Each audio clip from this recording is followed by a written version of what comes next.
Bueno, pues continuamos para hablar ahora sobre cuadro clínico, diagnóstico y tratamiento de amebiasis intestinal. Vamos a ver que hablando de cuadro clínico, quedamos igual también viendo el esquema de fisiopatogenia, tenemos tres vías. Que sea sintomática, que es en la mayoría de los casos, hasta un 90% de los casos, que cause una enfermedad sintomática invasiva en el 10% de los casos, o una afección extraintestinal en menos de 1% de los casos. Hablando de enfermedad sintomática invasiva, podemos encontrar una colitis o proctocolitis aguda que puede cursar con una disentería, que es la presentación más frecuente, el megacolon tóxico, la úlcera perianal, una colitis fulminante necrotizante o bien el ameboma. Hablaremos de cada uno de ellos a continuación. Y del extraintestinal quedamos que el absceso hepático va a ser por mucho la presentación extraintestinal más frecuente, y hay otras manifestaciones a nivel cerebral, pulmonar, piel todas estas por diseminación hematógena. Obviamente, cuando hablamos de diseminación a nivel cerebral o pulmonar, la mortalidad será mucho más alta. Hablemos de la colitis aguda, que es la más frecuente. Esta normalmente se va a caracterizar por el antecedente de un par de semanas con dolor abdominal. Si esto es más crónico, puede darse pérdida de peso. Acuérdense que cuando hablamos de diarreas por parásitos, normalmente hablamos de diarreas crónicas. Esto puede llevar 2, 3 o hasta más de 4 semanas, que es cuando se considera ya crónica. Entonces, no es frecuente, no es raro más bien que haya el antecedente ya de varias semanas con sintomatología que incluso llegue a condicionar pérdida de peso. Puede haber diarrea acuosa o diarrea sanguinolenta. Sin embargo, el sangrado abundante es raro, lo mismo que la fiebre. ¿Con qué hacemos diagnóstico diferencial? Pues con otras causas frecuentes de diarrea invasiva, como son Shigella, Salmonella, Campylobacter o E. coli enterohemorrágica.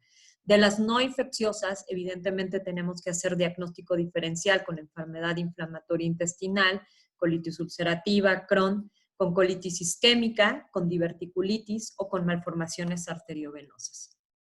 La colitis fulminante solo ocurre en el 0.5% de los casos, sin embargo, la mortalidad puede ser tan alta como el 40%. Aquí va a haber diarrea con moco y sangre más abundante. El dato característico sería que ya hay un dolor abdominal con rebote positivo, datos francos de irritación peritoneal. Va a ser un paciente francamente enfermo, lo vamos a ver con un deterioro mayor y requiere manejo quirúrgico si no hay una respuesta temprana con tratamiento farmacológico. El megacolon tóxico también puede ser causado por entamoeba histolítica, también es poco frecuente en el menos de 0.5% de los casos y una característica es que suele estar asociado con uso de esteroides. Entonces, pensarlo en pacientes que tengan el antecedente de uso de esteroides u otros inmunosupresores. El ameboma es otra de las presentaciones de entamoeba histolítica. Este se forma por tejido de granulación colónico. Puede ser en un sitio único o múltiples sitios y los más frecuentes son ciego y colon ascendente, donde vamos a encontrar este tipo de lesiones que simulan literalmente una tumoración. El diagnóstico diferencial, por lo tanto, es con cáncer de colon. Otra presentación poco frecuente, pero puede darse la úlcera perianal, que está, bueno, el riesgo de fistulización. Esta imagen la tomé de Medscape y precisamente es un reporte de un niño en Acapulco, con este tipo de lesiones, ¿ok? Que evidentemente puede favorecer a la formación de fístulas. Todo esto es poco frecuente, pero debe de considerarse. Ahora hablando de amebiasis a nivel extraintestinal. Entonces, el absceso hepático amebiano es 10 veces más frecuente en hombres. Esto no está completamente entendido por qué. Se cree que hay algún factor hormonal que puede influir, sin embargo, es mucho más frecuente en los hombres, 10-1. La evolución es relativamente rápida. Nos vamos a encontrar con pacientes a lo mejor que evolucionan en 2 a 4 semanas y los datos que nos van a referir normalmente es la fiebre. Aquí en México es una causa frecuente de fiebre de origen desconocido. Somos, ya comentamos, un país con alta prevalencia de entamoeba histolítica, entonces en pacientes jóvenes siempre hay que considerar la amebiasis, incluso extraintestinal. Puede haber cuadro de tos, dolor en el cuadrante superior derecho, literal va a haber hepatalgia, incluso dolor pleurítico, ¿ok? Por continuidad y que esto el paciente lo pudiera referir como una irradiación del dolor hacia el hombro derecho, es un dato también bastante frecuente. Los síntomas gastrointestinales, hablando del absceso hepático, estarán presentes en el 10 al 15% de los pacientes y pueden referirse náusea, vómito, dolor abdominal, diarrea, constipación. La hepatomegalia, bueno, puede ser un signo, igual que la hepatalgia. Aquí vemos una imagen con una imagen característica de un absceso hepático. Suelen ser únicos y suelen ser en el lóbulo derecho. Vamos a hablar de eso adelante. En la biometría hemática de un paciente con un absceso hepático puede haber leucocitosis, pero puede también haber anemia. Va a haber reactantes de fase aguda elevados, puede haber volumen de sedimentación globular alto, proteína C reactiva, y por este mismo proceso inflamatorio es que el paciente puede llegar a desarrollar anemia, lo mismo que por las pérdidas a través de la diarrea con sangre. Aquí quedamos que va a haber invasión al tejido, por lo tanto hay lesión celular y va a haber disentería. En el agudo, lo frecuente pudiera ser encontrar elevación de la fosfatasa alcalina y de las transaminasas, esto sobre todo en la etapa aguda. Hacia la cronicidad, esta transaminasemia suele desaparecer. Son datos que pudieran orientarnos. Entonces, poniendo todo el contexto, un paciente joven con fiebre en estudio, que por biometría hemática tiene anemia, que la química sanguínea muestra transaminasemia leve, bueno, evidentemente nos orilla mucho a pensar en un absceso hepático. Si vemos una radiografía de tórax, un dato puede ser la elevación diafragmática derecha, ¿ok? Esto secundario igual aquí a la cuestión anatómica a nivel hepática, que empuje mi diafragma hacia arriba y sería un dato frecuente, inclusive puede haber un poco de derrame pleural derecho. Ultrasonido, tomografía y resonancia, todos son útiles para identificar la lesión. La sensibilidad es variable. El ultrasonido es un método de gran utilidad como primer estudio diagnóstico. Tiene sus limitantes, puede depender igual hay un poco de la expertise del operador. En general se prefiere la tomografía y la resonancia también es útil, pero no tiene realmente una sensibilidad mucho más elevada que la tomografía y pues evidentemente sí hay diferencias en el costo. Lo que comentaba, la lesión característica es una lesión única, a diferencia del piógeno, que suele ser múltiple y normalmente es en el lóbulo derecho, pero nada de esto es específico. Puede haber abscesos amebianos también múltiples, puede estar involucrado el lóbulo izquierdo, evidentemente también, pero lo característico es esta presentación. ¿Con qué hago diagnóstico diferencial? Pues con abscesos piógenos, que insisto, normalmente la característica del piógeno es que con mucho más frecuencia son múltiples, suelen ser más pequeños pero múltiples, y el absceso piógeno normalmente se va a dar en pacientes que sí tengan cierto grado de inmunocompromiso, ¿ok? Los extremos de la vida o pacientes con otras comorbilidades, la diabetes uno muy importante. A diferencia del amebiano, que es en pacientes normalmente más jóvenes, por lo regular menos de 50 años, que viven en zonas endémicas. Y diagnóstico diferencial es el hepatoma necrótico, ¿ok? Pensar que no sea incluso un hepatocarcinoma, que pudiera tener zonas de necrosis y que inclusive pudiera estar infectado, ¿ok? Son sitios frecuentes de infección. Quistes por equinococos son otros diagnósticos diferenciales. Como comentábamos, ¿en quién pensar un absceso hepático amebiano? En un paciente hombre menor de 50 años que vive en una zona endémica, y en estos pacientes menos del 50% van a identificarse parásitos en heces. Entonces, el hecho de hacer coproparasitoscópicos y que se reporten negativos, evidentemente no descarta la etiología amebiana. El uso de anticuerpos, de la detección de anticuerpos, es positivo en el 70-80% de los pacientes, por lo que tiene una sensibilidad más alta. Y en ocasiones es necesario hacer aspiración de estos abscesos para descartar el origen piógeno. ¿Qué complicaciones puede dar un absceso hepático amebiano? Pues la más temida, la ruptura con extensión a peritoneo, cavidad pleural y pericardio, ¿ok?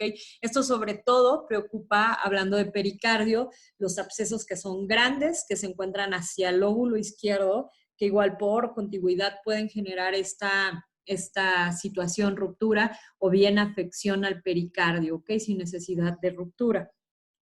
Y otros sitios de afección extraintestinal, comentamos, a nivel cerebral, pulmonar, piel o por diseminación hematógena. En cuanto a la extensión también a cavidad pleural y pulmón, está descrito y lo mencionan varias literaturas. Pudiera ser un dato que el paciente empezara con expectoración, que llaman igual en pasta de anchoas, que fuera por esa misma pus que viene o proviene del absceso hepático, que empezara igual a liberarse a través de la expectoración. En estas imágenes, pues bueno, vemos varias cuestiones. Aquí vemos lo que comentábamos, la elevación diafragmática, que debe de orientarnos hacia una lesión hepática. En este caso puede ser el absceso hepático. Aquí también se observan lo que se observa es igual, esto habla de un ameboma, en donde se observa que está disminuido igual el lumen a nivel, esto mediante un enema de bario en un paciente con ameboma. Entonces aquí vemos esa disminución igual del lumen, igual y esto tiene que ver con abscesos hepáticos, y aquí si se fijan, hay uno derecho, pero hacia el lóbulo izquierdo se observa también uno, ¿no? Entonces, aunque es mucho más frecuente que sean únicos, y en el lóbulo derecho, esto no es específico. Bien, eso en cuanto al cuadro clínico. Ahora vamos a hablar un poco sobre el diagnóstico. Entonces, el diagnóstico se utiliza la microscopía, sobre todo en nuestro medio, la detección de quistes o trofozoitos, pero hay que mencionar que esto tiene una baja sensibilidad y que no nos permite distinguir entre formas no patológicas, que sería Dispar y Moszkowski. Los falsos positivos por esta causa son frecuentes y también está sujeto a errores en el operador. 3 evacuaciones se recomiendan, como habíamos mencionado, igual en giardiasis, para incrementar un poco la sensibilidad. Hay otras pruebas que puede ser la detección de antígeno o bien la detección de DNA mediante reacción en cadena de polimerasa. Hablando del antígeno, se utiliza igual precisamente esta lectina que hemos hablado previamente, y esta sí es específica de entamoeba histolítica, entonces tiene una sensibilidad hasta del 70 al 90%. Y en cuanto a la serología, la detección de anticuerpos, aquí el problema es que permanecen positivos por años, entonces no son útiles para diferenciar una infección aguda de una infección pasada, sobre todo en países con seroprevalencia alta, como es México. Este cuadro también tomado del New England, donde valoramos igual la sensibilidad de las pruebas disponibles, dependiendo del cuadro, cuando hablamos de colitis y cuando hablamos de absceso hepático. Entonces, la microscopía en heces, la sensibilidad que tiene, hablando de una colitis, pues vean, es bastante baja, del 25 al 60%. Hablando de fluido por absceso, pues realmente no aplica, no se utiliza cuando hay colitis, pero en absceso hepático, vean, la sensibilidad es todavía más baja, ¿ok? Entonces, en un paciente con absceso hepático que la microscopía se reporta negativa, realmente no nos dice nada. En cuanto al absceso hepático, la sensibilidad en cuanto a la microscopía del fluido del absceso sigue siendo muy baja, menor del 20%. Aquí lo que quedamos es que podemos utilizar otras técnicas, la que hablan principalmente, bueno, está la serología y la detección de antígenos. Cuando hablamos de colitis, la detección de antígenos en heces es bastante alta, del 90%, y la detección de antígeno en el suero es un poco más baja, y sobre todo se utilizaría en etapa temprana. Entonces, lo que se recomienda es la detección de antígeno en heces. Y cuando son abscesos hepáticos, igual pues esto en heces tiene poca sensibilidad, pero en el suero sí está bastante más alta la sensibilidad, es incluso cercana al 100%, siempre y cuando sea previo a tratamiento. Y por último, habla aquí en cuanto a la serología, que puede ser por hemaglutinación indirecta.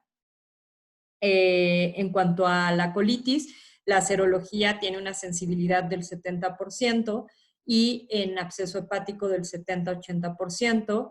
Cuando se obtiene del suero igual convalecientes mayor del 90%, esto en la enfermedad aguda, y también en el absceso hepático es más en la etapa convaleciente, ¿ok? Aumenta todavía más la sensibilidad.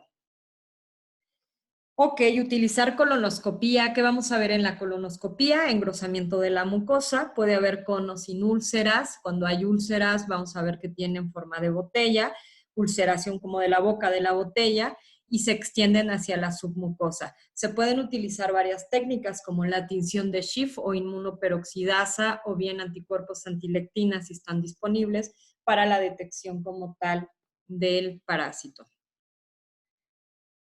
Por último, vamos a hablar sobre el tratamiento, y esto también va a depender si el paciente es asintomático, si tiene infección no invasiva o si tiene infección invasiva.